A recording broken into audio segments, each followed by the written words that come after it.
Hey guys, so today I thought I would show you a new product that I found at the drugstore, and that is the Wet n Wild Color Icon Contouring Palette, and mine is in the color Caramel Toffee. I do think that they have another shade of this with more of a yellow highlight and a little bit warmer of a contour shade, but my Walmart did not have that, so this is the one that I picked up. It was $3.93, and I did use it for my contour today and my makeup, which you will see in just a minute, but I just wanted to let you know that I think this is a really good product. I love that the bronzer is a little bit more on the cool side. Just for reference, I did grab my NYC Sunny Bronzer so you can see the shade difference there. This tends to be a little bit more of a warm bronzer, and this one tends to be more of a cool bronzer, but that's the way that those two look together. Also, here's the Rimmel Stay Matte Powder in transparent, so you can kind of see the shade difference there. And then lastly, the Anastasia Contour Kit. You can kind of see the shade difference there. I would say that this contour color is most similar to the middle shade from Anastasia. I think that that's Fawn, maybe not, but for me it looks pretty similar.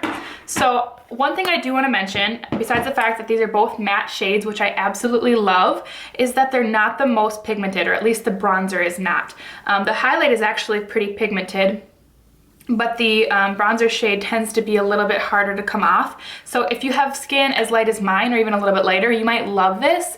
But if you have skin much darker than mine, I think you're gonna have a hard time making use of the contour shade. Overall, I think it's a really good product. I just wish that it had a little more pigment. However, if you're a beginner and you don't wanna be like overloading your brush with product, this is actually a really good thing, because with bronzers like this that tend to be more pigmented, you can kind of go overboard really quickly. Even the Anastasia kit can tend to be a little bit overbearing if you're not used to working with darker shades like this. It's harder for your face to come off looking muddy with a shade like this that isn't quite as pigmented.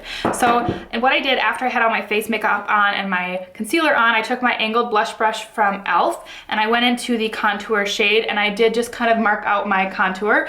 At first I didn't use a lot of color, because a lot of pressure when I applied the brush into the product, because I'm used to it coming off really intense. But with this one, I realized after my first time that I really had to dig it in the pan in order to get as much color as I wanted on the brush. This brush is relatively dense too, so I think you're gonna have a really hard time if you try using like a fluffy brush like this to get much pigment off onto your skin.